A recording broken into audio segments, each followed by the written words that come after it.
Hello दोस्तों। कल की अधूरी फाइट का नतीजा आज आपको पता चल जाएगा। तो चलिए शुरू करते हैं। अरीना में हवा तनाव से भरी हुई थी।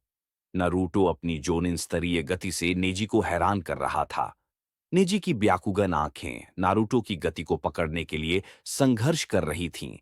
लेकिन नारुतो ने ताइजूत्सु ट्रेनिंग से खुद को इतना मजबूत कर लिया था कि नेजी का हर जेंटल फिस्ट हमला भी मुश्किल से उसे छू पा रहा था। नारुतो ने अचानक अपनी गति धीमी की। उसके चेहरे पर अब कोई मजाक नहीं था, केवल गंभीर एकाग्रता थी। बहुत हो गया नेजी। तुम्हें लगता है कि नसीब बदला नहीं जा सकता। आज मैं तुम्हें दिखाऊंगा कि तुम कितने गलत हो। नारुतो ने शैडो क्लोन बनाए। क्लोन तेजी से नेजी पर हमलावर हुए। नेजी को मजबूरन अपनी रोटेशन के लिए जगह बनानी पड़ी। जैसे ही नेजी ने घूमना शुरू किया, नारुतो ने बिना संकेत के एक और शक्ति का आवाहन किया। Water style, water dragon jutsu. गड़गड़ाहट। एक विशाल गर्जना करता हुआ पानी का अजगर अरीना के पत्थरों को चीरता हुआ नेजी की ओर बढ़ा। यह इतना बड़ा था कि देखने वालों को लगा जैसे नदी का देवता खुद हमला करने आया हो। नेजी जानता था कि यह साधारण जेनिन जुत्सु नहीं है। उसके पास कोई और चारा नहीं था। नेजी की रोटेशन पहले से भी ज्यादा जोर से घूमी। उसकी चक्र दीवारें पानी के अजगर से टकराईं। फूस। भयानक शक्ति से पानी का अजगर हवा में बिखर गया। नेजी को इसे रोकने के लिए अपनी बची हुई सारी चक्र शक्ति लगानी पड़ी। वह हाँफ रहा था। उसकी मांसपेशियां चीख उठी थीं। नारुतो ने देखा और एक झटके में नेजी के सामने पहुंच गया। तुम हार गए नेजी। एक निर्णायक पंच नेजी के पेट पर पड़ा। नेजी की आंखें चौड़ी हो गईं। उसकी रोटेशन की चक्र शक्ति पूरी तरह खत्म हो चुकी थी। और फिर नारुतो ने नेजी को हवा में फेंका और ऊपर कूदकर उसे एक पंच मारा। वह जोरदार धड़ाम की आवाज के साथ जमीन पर गिरा, बेहोश। नारुतो ने बिना गर्व दिखाए चुपचाप अपने विजेता की मुद्रा ली। अगला मैच शिकामारू और तेमारी के बीच हुआ। शिकामारू ने अपनी धीमी थकी हुई गति से सबको चिढ़ाया, लेकिन अंत में अपनी बुद्धिमत्ता का उपयोग करके टिमारी को अपने शैडो पोजीशन जुत्सु में फंसा लिया। और फिर पूरे स्टेडियम को हैरान करते हुए शिकामारू ने चिल्लाकर मैं हार मानता हूं कहा और वापस चला गया। स्टेडियम में जोरदार हंसी और निराशा का शोर गूंज उठा। लेकिन नारुतो समझ गया कि शिकामारू कितना जीनियस था। फिर देर हुई। ककाशी और सस्के अंततः अरीना में पहुंचे, जिससे भीड़ में उत्साह की लहर दौड़ गई। अब समय था सस्के, उचिहा और गारा ऑफ द डेजर्ट के बीच टकराव का। सस्के अपनी नई नवेली गति और ताइजुत्सु के आत्मविश्वास के साथ गारा पर टूट पड़ा। उसके किक और पंच गारा की रेत की ढाल से टकराए, लेकिन गारा की रेत की पूर्ण सुरक्षा, अल्टीमेट डिफेंस, को भेद नहीं पाए। तुम मेरी मां की ढाल को नहीं तोड़ सकते। गारा की आवाज गूंजी। उसकी आंखें पागलपन से चमक रही थीं। सस्के ने हार नहीं मानी। उसने अपने फायर स्टाइल जुत्सु का उपयोग किया, पर गारा की रेत उसे तुरंत बुझा देती। अंत में सस्के ने अपनी सबसे नई और सबसे शक्तिशाली तकनीक चिडोरी का आवाहन किया। उसके हाथ पर नीली बिजली कौंधी। हवा में चिडोरी की आवाज गूंज उठी। उसने पूरी ताकत से गारा की ओर दौड़ लगाई। गारा की रेत ने ढाल बनाने की कोशिश की, लेकिन चिडोरी की मर्मभेदी शक्ति ने रेत को भेदना शुरू कर दिया। तभी सस्की के गले पर कर्स मार्क में दर्द उठा। उसकी चक्र शक्ति अचानक अस्थिर हो गई। वहां बीच हवा में सस्की की चिडोरी गायब हो गई और वह पूरी तरह से असहाय रह गया। गारा की आंखें बड़ी हो गईं।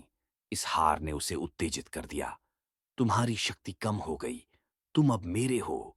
गारा की रेत एक भयानक विशाल पंजा बनकर सस्के की ओर बढ़ी। गारा ने उस पर अपनी सैंड से हमला किया और उसे पकड़ लिया। गारा ने वही सैंड कॉफिन जूत्सु करके मारने का इरादा किया, जिसका इस्तेमाल उसने रॉक ली पर किया था। उसे कुचलने वाला था। सस्के असहाय होकर चिल्लाया और ककाशी भागकर उसकी ओर लपके। लेकिन ककाशी से भी तेज अरीना में एक चक्र का विस्फोट हुआ। नारुतो एक बिजली की कौंध की तरह गारा और सस्के के बीच प्रकट हुआ। नारुतो ने आंखें बंद कीं और बिना किसी संकेत के अपनी सबसे शक्तिशाली विंड जुत्सु का आवाहन किया। वह जिसे उसने जानबूझकर नेजी के खिलाफ इस्तेमाल नहीं किया था, क्योंकि वह बहुत विनाशकारी था। विंड स्टाइल, ट्रू हरिकेन, एक विशाल और तेज हवा की लहर गारा की ओर बढ़ी, जिसने एक पहाड़ को भी काट दिया था। हवा की ताकत से गारा की वह सैंड डिफेंस, जो चिदोरी को भी झेल गई थी, पूरी तरह से फट गई। रेत के कण इधर उधर उड़ गए और गारा को दर्द से जोरदार चीख मारनी पड़ी। नारुतो ने सस्के को उठाया, उसे ककाशी की ओर फेंका और मुड़कर गारा को गुस्से से देखा, जिसकी आंखों में अब केवल घृणा थी। गारा की रेत एक विशाल हाथ बनकर नारुतो पर झपटी। नारुतो ने ऊपर उछलकर बिना संकेत के एक फायरबॉल दागी। गारा ने अपनी रेत से उसे रोका। यह काफी नहीं है नारुतो, तुम मेरी मां की सुरक्षा को नहीं भेज सकते। गारा चिल्लाया, उसका चेहरा पागलपन से भर गया। नारुतो ने आंखें गड़ा दी। ठीक है, अब तक की सबसे बड़ी ताकत आजमाता हूं। नारुतो ने अपने अंदर की पूरी शक्ति को एक बार फिर खींचा, उस ग्रेट फ्लेम डिस्ट्रक्शन जुत्सु के लिए जो उसने हिरुजेन पर इस्तेमाल किया था। फायर चक्रा की मात्रा इतनी विशाल थी कि एरेना की पत्थर की फर्श पर दरारें पड़ गईं। Fire style great flame destruction, आग का एक ज्वलंत समुद्र एरेना को निगलने लगा। वह आग इतनी गर्म और शक्तिशाली थी कि एरेना के ऊपर लगा बैरियर भी उस गर्माहट को रोक नहीं पाया। बाहर बैठे दर्शकों को भी गर्मी महसूस होने लगी और वे घबराकर चिल्लाने लगे। गारा की रेत की ढाल उस गर्मी को सह नहीं पाई। रेत पिघलने लगी और कांच में बदल गई। गारा की त्वचा जल उठी और वह दर्द से जोरदार चीख उठा।